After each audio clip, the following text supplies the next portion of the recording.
Alors honnêtement j'aurais préféré ne pas faire cette vidéo, mais vu le foutage de gueule, autant rentabiliser comme ça au moins. Mes traumas psychologiques me rapportent de l'argent. La personne dont je vais parler est une personne qui regarde mes vidéos quotidiennement.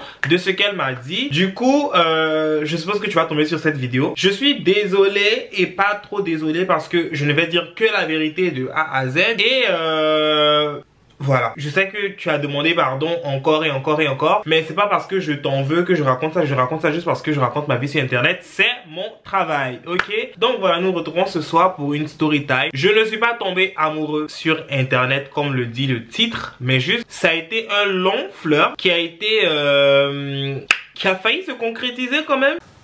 Eh ben tiens. Jusqu'à la dernière minute, et j'ai accordé beaucoup d'importance à cette personne là, et à l'instant où on est, je ne la considère même pas en tant que amie, parce que flemme, vraiment flemme, trop de foutage de gueule, trop d'investissement émotionnel et tout. Mais bon, nous allons commencer la vidéo. Elle sera longue comme vous avez vu le nombre de minutes que ça dure. Asseyez-vous, prenez quelque chose à grignoter et nous allons dive into the story. To find out, everybody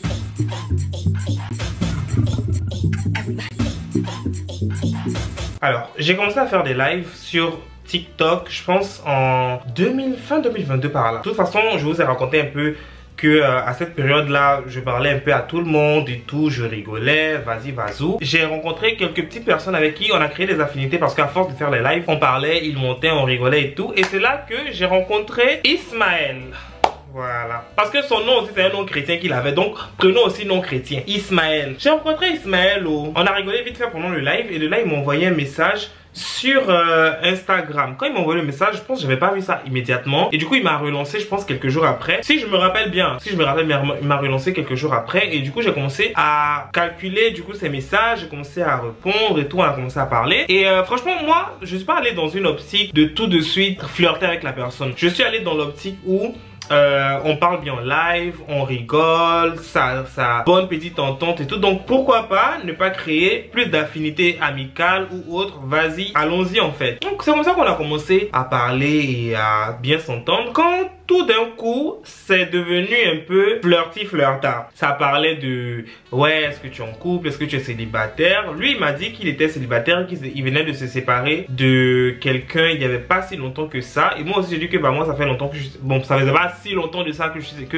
je suis célibataire, mais que j'avais personne en ce moment et que voilà quoi. Donc, on a commencé à parler, on a commencé à flirter. Vu qu'on était dans le flirt, je demandais un peu sa dynamique familiale, comment ça se passe, le travail et tout. Et là en fait il m'a raconté que bah il avait des problèmes. Je vais pas rentrer dans les détails parce que ça ne concerne pas du tout la story, mais je pense que c'est important quand même de le dire parce que dans la suite de l'histoire on va revenir sur ça. Bref, il m'a dit qu'en fait il ne s'entendait pas très bien avec les gens de sa famille, spécialement son père, mais que sa mère quand même encore ça allait. Et puis c'est son frère ou bien sa soeur, je sais plus trop, ça allait très bien.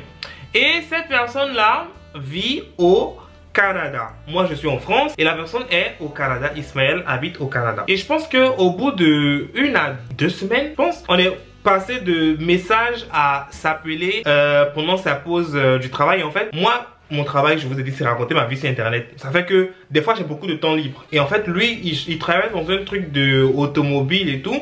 Et il avait des pauses et pendant les pauses bah on était souvent au téléphone, on parlait, on discutait. Et en fait moi bah je suis tout le temps soit avec mes potes au téléphone. Et quand il appelle, mes potes me demandent ah tu raccroches, tu vas parler à qui et tout. Et c'est là que moi j'ai commencé à l'introduire du coup à mes potes vite fait. C'est à dire que mes potes déjà ils savaient que je parlais avec quelqu'un sur internet que je n'avais jamais vu, mais on parlait quand même régulièrement. Et c'est là que il est rentré entre guillemets, mais vraiment de gros guillemets, dans mon cercle d'amis. Et tout le monde a commencé à s'intéresser à lui et tout. Donc franchement on a parlé pendant 3-4 bonnes semaines comme ça, où il y avait un très bon feeling parce qu'on avait beaucoup de choses à se dire. Et du jour au lendemain, pendant que j'étais, en fait il m'a dit, en fait je ressentais que il avait pris un peu de distance. Vous voyez, c'est quelqu'un qui répond très vite aux messages, qui répond très vite aux appels, qui est tout le temps disponible, tout le temps présent et tout. Et en fait du jour au lendemain comme ça, il a commencé à être un peu réticent, être un peu distant. Donc je ne comprenais pas trop. Du coup je lui ai demandé est-ce que ça va et tout. Il me dit oui ça va, t'inquiète. Si je suis distant en ce moment c'est parce que j'ai pas trop le temps avec le travail, il se passe ceci, cela. Là, j'essaie de me rappeler un peu de ce qui se passe parce que ça date quand même de quelques années là. Donc bref, il m'a rappelé ça que en fait c'est parce que actuellement il est un peu occupé avec le travail et tout. Donc j'ai dit ok d'accord, il n'y a pas de souci. Et par ricochet, je pense qu'il m'a dit qu'il devait faire une soirée avec des potes et que il ne serait pas disponible s'il ne répond pas, c'est à cause de ça et tout. Donc je dis ok d'accord, il n'y a pas de souci. Du coup le jour de la soirée avec ses potes est arrivé. On avait l'habitude de parler genre vraiment tous les jours. Donc quand je lui ai envoyé les messages, il n'a pas répondu. Il n'a pas répondu. Moi je me dis que bon c'est parce qu'il est avec ses potes qu'il ne répond pas. Donc voilà quoi, c'est pas grave. Donc un jour passe, il répond pas. 2 jours passent, il répond pas. Et moi je commence à m'inquiéter parce qu'en fait on avait cette routine là de s'appeler, de prendre des nouvelles. Et puis c'est quelqu'un qui répond très vite. En fait c'était quelqu'un qui ne répondait pas vite aux messages et tout. J'avais dit bon, de toute façon il répond pas vite, donc peut-être qu'il est en train de faire sa vie et tout. Donc voilà, mais c'était quelqu'un qui répond vite au téléphone, quelqu'un qui répond vite aux appels. Donc son absence un peu ça se remarque. Du coup au bout de 2 jours j'ai commencé à m'inquiéter parce que tout allait bien, on ne s'est pas disputé, il n'y a rien eu de bizarre. Il m'a juste dit qu'en fait il était occupé. Et tu peux être occupé mais en fait c'est question de priorité. Envoyer un message pour dire que ça va ou bien que je suis occupé machin, ça prend 7 secondes. Tu peux le faire, tu peux vraiment le faire. Donc j'ai commencé à me poser des questions par rapport à ça. Et au bout du 2e jour je lui ai envoyé un message, j'avais pas de réponse. J'ai envoyé un 2e message, je pense des heures après, j'avais pas de réponse. J'ai encore attendu plusieurs heures et j'ai cette fois-ci appelé. Et quand j'appelle, il décroche. Et il me dit qu'en fait c'est parce qu'il a dormi, quand il est parti à la soirée, il s'est passé ceci, cela. Bref, il m'a donné une excuse vraiment rocambolesque qui n'avait pas de sens à mon avis. Mais bon, j'ai avalé ça quand même. Puis je me suis dit ok d'accord, il n'y a pas de souci. Je suis là-haut, les heures passent. J'étais chez ma pote, je me rappelle. Les heures passent comme ça, j'attends qu'il m'appelle. Voilà que je reçois un message de lui qui dit salut, j'espère que tu vas bien. Franchement, je n'ai pas envie de te mêler à mes problèmes actuels, donc je souhaite prendre une distance, mais c'est rien contre toi. Prends soin de toi. Bisous, je t'aime. Ok. Bisous, je t'aime, genre, et puis c'est fini, tu disparais. Donc je l'appelle une fois, ça sonne, il décroche pas. J'appelle une 2e fois, correspondant indisponible. Ok. J'ai pas trop compris ce qui se passe, j'ai pas trop compris la DH, je sais pas c'est quoi le délire, mais d'accord, il n'y a pas de souci. De toute façon, il m'a prévenu qu'il allait prendre ses distances. Est-ce que j'ai fait quelque chose? Est-ce que j'ai dit quelque chose? J'ai commencé à me dire que c'était peut-être moi et qu'il voulait pas me dire, voilà. Mais je me suis rendu compte qu'en fait, bah, j'ai rien fait. Quand j'ai fait une introspection, je me suis rendu compte que moi-même, j'ai rien fait. J'ai rien fait, il m'a dit que je n'ai rien fait. Donc, j'ai commencé à libérer mon esprit. Mais quand même, j'étais en mode, tout se passait bien. Qu'est-ce qu'il a? C'est quoi le problème? C'est comme ça qu'il a disparu. Du jour au lendemain, il est parti comme ça. 1 mois, pas de nouvelles. 2 mois, pas de nouvelles. Il est revenu 4 ou 5 mois après. J'étais dans mon lourd couple, j'étais dans ma relation. Il est revenu 5 mois après. Salut, j'espère que tu vas bien. Non, non, non, non, non. Il m'a même pas dit salut, j'espère que tu vas bien. Il m'a envoyé tu me manques.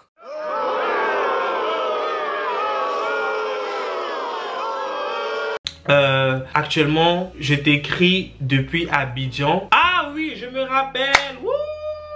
Chic, c'est venu, genre on avait commencé à parler pendant fin 2000, je sais même plus combien, en tout cas plusieurs mois avant la CAN en Côte d'Ivoire. Non, il m'envoie le message là sur Instagram. Oh, je suis désolé, j'ai besoin qu'on parle toi et moi, je te dois des explications. Je regarde le message, je me dis ah, au moins il a envie. Au moins, il m'a ghosté, mais il est de retour. Au moins, et vous là dans ma vie, on m'a beaucoup ghosté aussi, oh. Eh Seigneur. Bref, donc je me dis, ah, au moins il a envie, au moins il a rien et tout. Il m'a dit, oui, je te donne des explications, je vais te les donner et tout. Je dis, ok, d'accord, il n'y a pas de souci. Qu'est-ce qui se passe? Il me dit, d'accord, je te tiens au courant. Je t'envoie un message tout à l'heure. Je dis, d'accord.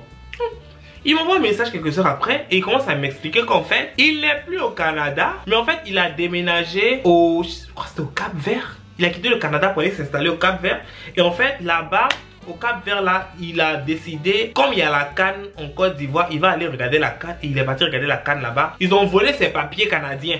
Donc, il est bloqué à Abidjan. Oh, non, non, non, il n'était même pas bloqué à Abidjan. Il était bloqué à Bouaké. Vous connaissez Bouaké? Moi-même, je ne connais pas. C'était un endroit, c'est une ville en Côte d'Ivoire là-bas. Il est bloqué à Bouaké et que... il a une petite connexion là grâce à son frère ou à je ne sais qui. Et c'est ça qu'il prend maintenant pour m'envoyer les messages. J'ai dit, aïe, dans quel coup? Moi, aux dernières nouvelles, tu étais au Canada. Dans quel coup tu as quitté le Canada pour aller au Cap-Vert Cap-Vert maintenant, tu n'es même pas à Abidjan, mais tu es à Bouaké dans un village perdu. Il me dit que non, il était venu pour regarder la CAN et qu'en fait, il s'est fait voler et qu'il a eu des soucis et tout. Bref, on l'a agressé, des choses comme ça et qu'au final, il a trouvé de l'aide sur quelqu'un qui pouvait l'héberger, mais la personne est à Bouaké, que c'est grâce à cette personne-là qui peut me contacter et grâce à une connexion qu'on lui a donnée. Tout. Je dis, ah, l'essentiel c'est que tu vas bien. Comme tu as des papiers canadiens là, il faut seulement aller à l'ambassade là-bas pour qu'on te donne tes documents en fait. Il a dit oui, il va faire ça et tout, il n'y a pas de souci machin, mais que ça fait plaisir qu'on se voit. J'ai dit, ah, en tout cas, moi ça m'a fait bizarre que tu disparaisses comme ça parce que franchement tout allait bien, on était dans notre petit flirt et tout était chic, tout était choc. Relation d'internet, au là j'ai déjà commencé à mettre mes organes là-bas. Moi encore, moi. Eh Seigneur.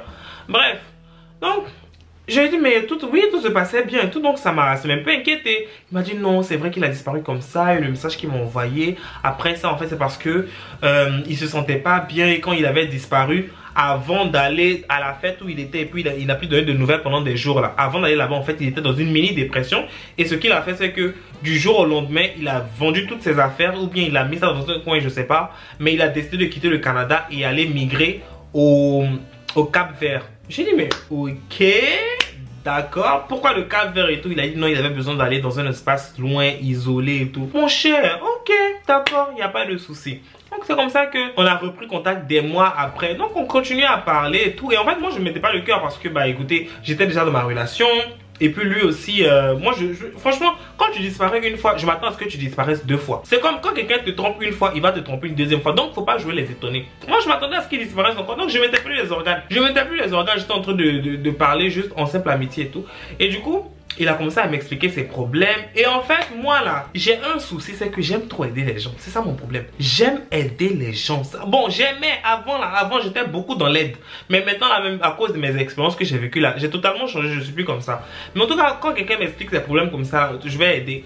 Je me suis juste promis que je vais faire tout ce qui est émotionnel, tout ce qui est administratif, si je peux le faire. Mais ce qui est financier là, je ne serai pas dedans. Je ne serai pas dans tout ce qui est financier parce que déjà de 1, je le connais pas. C'est vrai que je parle avec lui sur internet et tout, oui d'accord, mais je le connais pas. De 2, il a déjà disparu une fois, il peut disparaître deux fois. Donc je ne vais pas investir dans quelque chose qui va peut-être du jour au lendemain disparaître. Donc c'est mort. C'est mort que je mette mon argent dans ça. Et de 3, je n'ai pas envie. C'était littéralement ça pour les simples raisons que j'ai évoquées auparavant.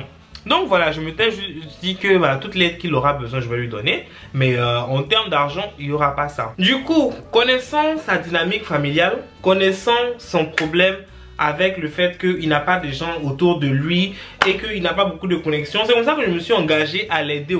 Je lui dis bon, on va essayer de retrouver ton compte iCloud. Et vous là, j'étais quand même motivé hein. J'ai dit non mais on va retrouver ton compte iCloud, on va retrouver ton mot de passe machin, t'inquiète et tout. Et c'est là que, petite surprise, il me dit ah mon mot de passe quand même j'ai honte de te dire c'est le nom de mon ex. J'ai dit mais moi quoi dedans? Moi quoi dedans? Si ton mot de passe c'est le nom de toutes les personnes que tu as fréquentées, tu as réuni toutes les lettres là pour faire un mot de passe, moi c'est quoi mon problème? Il me dit non, je suis un peu gêné. Non, mon cher, tant que je peux t'aider sur ça là, t'inquiète, il n'y a pas de souci. Moi-même, affaire de sentiments là même là, je suis quitté dedans. C'est comme ça que j'ai commencé à l'aider.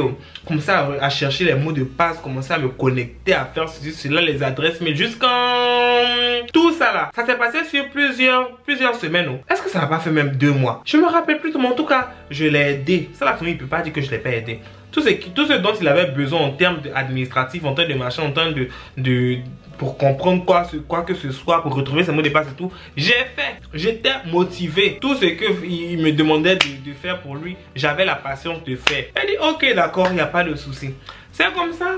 Bref, il avait ses rendez-vous non pas à la préfecture, pardon. Il avait ses rendez-vous à l'ambassade, il faisait des allers-retours à Abidjan, machin. Il avait ses problèmes d'argent, il avait ses projets, tout ça là. Bref, donc on continuait à parler, tout se passait bien. On voyait l'évolution, on voyait que ça commençait à augmenter.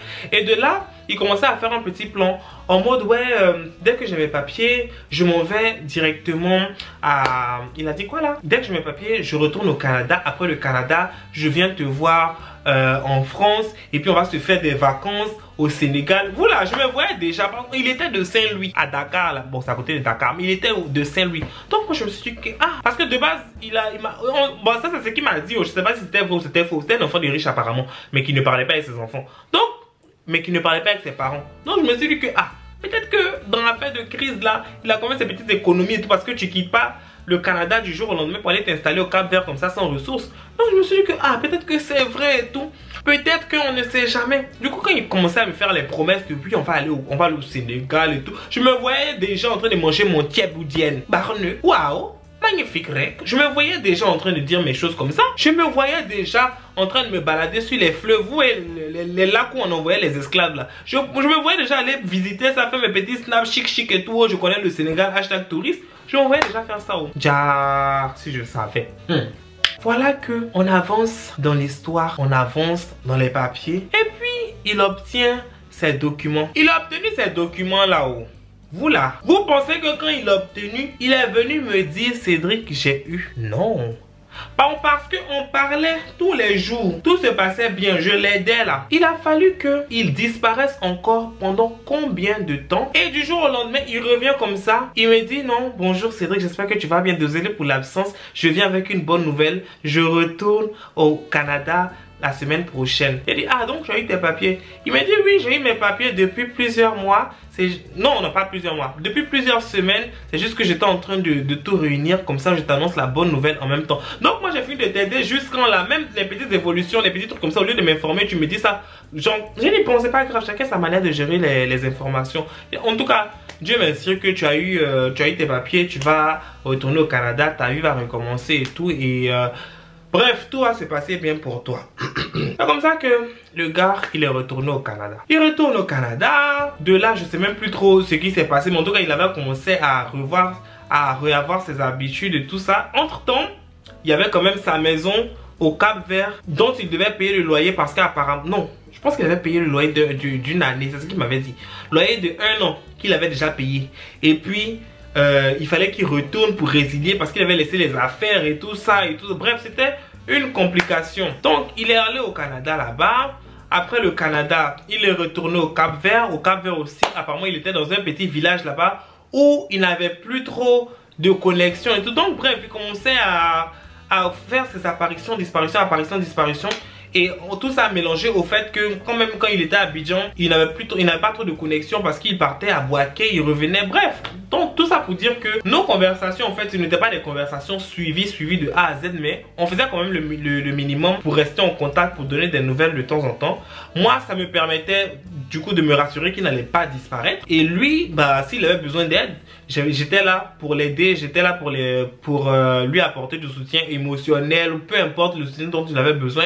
Mais en tout cas, j'étais là, sauf le soutien financier parce que la partie là, je n'ai pas donné. J'allais pas donner, quelqu'un qui disparaît, je n'allais pas donner soutien financier. Mais bref, du coup, il est allé au Cap-Vert. Je ne sais pas ce qui s'est passé là-bas. Il a eu une galère encore. En fait, il a eu trop de complications. Il a eu une galère là-bas où il n'avait plus d'argent. Et il a commencé à m'expliquer ça. Mais c'était pas pour me demander de l'argent. C'était juste pour m'expliquer ses projets. Et en fait, ce qu'il voulait faire pour obtenir de l'argent. Retourner à Abidjan, ouvrir ceci, cela et tout. Et en fait, moi de mon côté, je pense que c'est à cette époque là que j'ai commencé à ouvrir mon site de coiffure là. Mon site internet pour vendre mes perruques.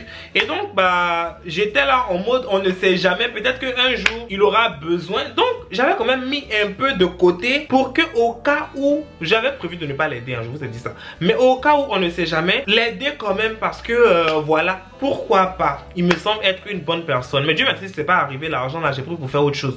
Mais bon voilà, quand même, je m'étais destiné à venir en aide parce que on ne sait jamais. Il me semblait être une bonne personne, encore une fois je répète. Il a fini de faire ses projets, fini de tout planifier, fini de dire oui, je vais aller à Abidjan, à retourner au Canada, râler à ceci. Ismaël a disparu encore. J'ai dit, aïe, l'enfant là a quel problème?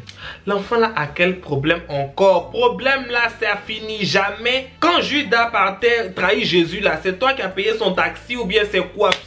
Pourquoi tes problèmes ne finissent pas? Pourquoi toi tu es sur la tête là tous les jours, tu as des problèmes? Donc bref, il a encore disparu. Mais le truc c'est que quand il disparaissait, maintenant je le cherchais plus. J'attendais juste qu'il revienne seul. Sauf que ça fait bizarre. Il s'en va, il revient, il s'en va, il revient. Et puis même quand il s'en va, même là, avant au moins il prévenait, mais maintenant là il prévenait plus, il disparaissait seulement. Et puis il revenait pendant 2 semaines, il disparaissait encore. Pendant 3 semaines, il revenait et tout. Donc bref, il se faisait ces allers-retours là, je ne calculais plus. Et là, un jour comme ça, il revient. Il m'envoie un message, oui, salut Cédric, ça va et tout. Il a commencé à refaire un peu style flirt. Il dit, ah mon cher, je pense qu'à cette période là, je m'étais disputé avec mon copain. Oui, parce que j'ai un peu cédé. J'ai un peu cédé dans le flirt là. Donc je pense que j'avais un peu... Moi, vous savez que je suis honnête. Oui, j'étais un peu dans une petite séparation vite fait avec mon copain. Et donc, je commençais un peu à rentrer dans son flirt là. Hé, Cédric, toi aussi tu étais bête la partie là. Cédric, tu as vraiment été bête. Mais oui, donc le frère a commencé à jouer fort. Et il m'a dit qu'il voulait s'excuser du fait de disparaître, de revenir, que ça ne se fait pas. Et je lui ai dit que bon, c'est vrai, tu dis toujours, tu parles, mais les actions, on ne les voit pas. Et là, il me dit non, qu'est-ce que je peux faire pour me faire pardonner? Et je lui ai dit que bon, mon cher, actuellement là, je vais refaire mon salon de coiffure parce qu'en fait j'avais fait mais j'avais arrêté. Du coup je voulais recommencer et je voulais acheter je pense un canapé ou bien un fauteuil, un truc comme ça qui coûtait je pense 100 et quelques euros. Et il m'a dit ouais, je vais t'envoyer ça dans une semaine. Le jour où il m'a dit que s'il va m'envoyer ça là, le jour là est arrivé. Voici maintenant que il a disparu encore. J'ai dit je m'y attendais. Il revient après, je sais pas combien de jours après avoir disparu. Il revient, il s'excuse. Il dit qu'en fait s'il avait disparu c'est parce que il essayait d'envoyer l'argent mais il n'arrivait pas. Et que au Canada c'est compliqué. Toi seul. Dans tout le Canada, là, c'est toi seul qui a problème pour envoyer l'argent. Dans tout le Canada, le grand Canada qui est Canada, là, c'est toi seul qui a problème, qui a une carte bancaire spéciale pour envoyer l'argent. Il commence à me parler d'affaires de taxes, affaires de ceci, cela. C'est rentré à Bamako, c'est sorti à Dakar. Il a commencé à me parler de ces affaires-là, je ne comprenais rien. J'ai dit non, t'inquiète, c'est parce que toi-même tu m'as demandé ce que tu peux faire pour te faire pardonner. Puis je t'ai dit que comme j'ai besoin de canapé là, j'ai besoin de fauteuil, il faut payer. Sinon... ouais mais j'allais prendre mon argent pour payer. C'est pas la peine de me blaguer. Il a commencé à dire non mais c'est pas que je ne veux pas. C'est juste que voilà les problèmes avec la carte bancaire. Commencer à me parler à gauche, ressortir à droite. Bref, j'ai dit t'inquiète, laisse tomber. Je n'ai plus besoin de ton aide. Et là il s'est vexé. Il a commencé à dire oui tu me parles mal. Tu penses que c'est parce que j'ai pas envie de t'aider. Je dis non. C'est pourquoi je n'ai pas la pression que Cédric il a besoin d'aide que je vais l'aider forcément. Donc laisse tomber. De toute façon on est en train de parler là. De toute façon on est en train de si tu as besoin d'aide tu m'appelles et puis je réponds. On n'a qu'à rester dans ça. Parce que si on s'en va donc à faire de tout ça là, n'a qu'à devenir une relation où tu m'aides et tout financièrement machin, ça va être trop compliqué parce que la manière dont tu es en train de faire là, ça ne va pas m'arranger. Il a dit ok d'accord, il n'y a pas de souci, mais je tiens quand même à t'envoyer l'argent et tout machin pour faire cela si tu en as besoin. J'ai dit bon d'accord, je n'attends pas ça, je compte pas sur ça, mais comme tu veux faire là, ok. Il a dit il va faire. J'ai attendu jusqu'en... Moi je pensais que il allait peut-être ne pas mentir, me dire la vérité. Mais non. Il est venu encore quelques jours après. Oh, dans 2 heures, je t'envoie l'argent là. Dans 3 heures, je t'envoie, faut regarder, je vais t'envoyer ceci, là. J'ai dit ok, d'accord. Vous pensez que j'ai reçu quelque chose? 0. Mais c'est fort quand même, hein. C'est fort quand même. Vous voyez pas des conséquences, mais c'est fort. Vous pensez que j'ai reçu même 5 centimes pour m'acheter un petit bonbon à la menthe? 0, je n'ai rien reçu. Mais comme je n'attendais rien de particulier, je me suis dit ok c'est pas grave. Et là il vient maintenant me dire qu'en fait c'est parce que là il a eu une galère et que c'est compliqué pour lui. Et vu que il a coupé les ponts avec son père, c'est compliqué. Donc là c'est quand il va retourner au Canada qu'il va m'envoyer l'argent, qu'il va faire ce... Je dis ok. D'accord. De dire quoi? C'est mon argent. C'est moi qui ai travaillé ça. Il me dit j'accepte et puis mon cœur reste ouvert. Je dis ok d'accord. Tout ce qu'il me disait, je disais seulement ok. Ma mère dit c'est non qui envoie palabre. C'est quand tu dis non que ça devient compliqué. Donc dis seulement oui et puis vous avancez. Je disais oui seulement. Mon cher, il a fini de faire ces bêtises là, ces petits mensonges là. il est parti au Canada. Il est allé au Canada maintenant. Il a recommencé encore. Je n'ai pas oublié, hein. L'argent, je vais t'envoyer ça. Et puis, j'ai dit, mais attends, au lieu de me mentir là, si tu ne veux pas, si tu ne peux pas, ou si tu n'as pas, c'est ok. Tu n'es pas obligé de m'envoyer. Tu n'es pas obligé de mettre la pression de voilà. C'est chill en fait. Mec, c'est chill. T'inquiète, il n'y a pas de souci par rapport à ça. Et là, vous savez ce qu'il me dit? C'est bien. La partie là, à ce moment-là, je ne l'ai pas raté. La partie là, à ce moment, je ne l'ai pas raté. Il me dit qu'en fait, quand il était dans son ancienne relation là, la fille avec qui il était, elle a bouffé son argent. Donc maintenant, dans cette nouvelle relation, il a peur de dépenser l'argent et que c'est pour ça que depuis, il ne m'a pas encore envoyé. Et que comme moi sur les réseaux, je parle de je n'aime pas les crédits, toutes les choses comme ça. C'était d'abord une sorte de test pour savoir si je suis là pour l'argent ou bien je suis là. J'ai dit mais attends.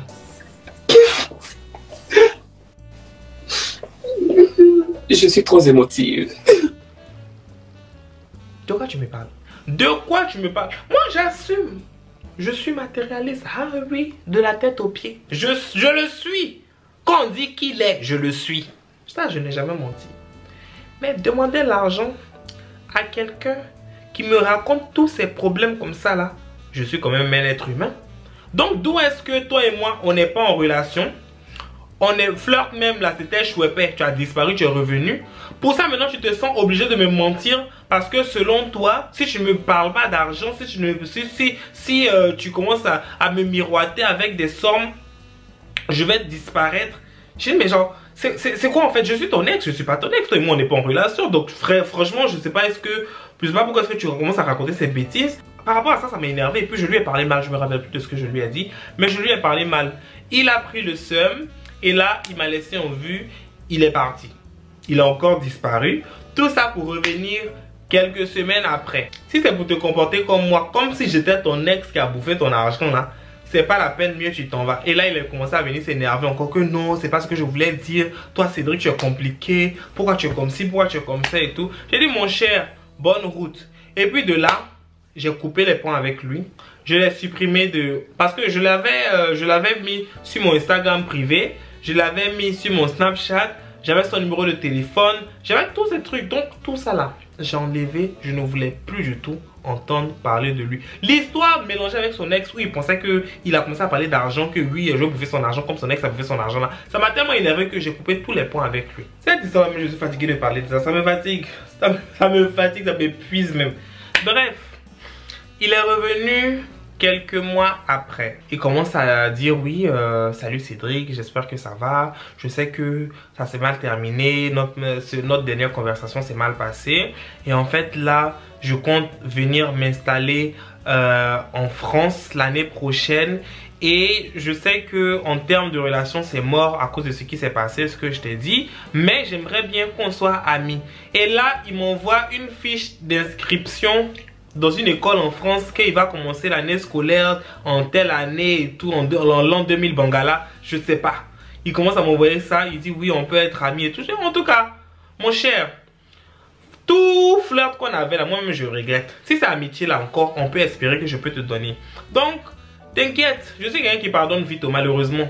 Je suis passé à autre chose, mais amitié que tu veux faire là, tant que je ne t'ai pas vu, tant que toi et moi, on n'était pas encore rencontrés, il faut savoir que je serai très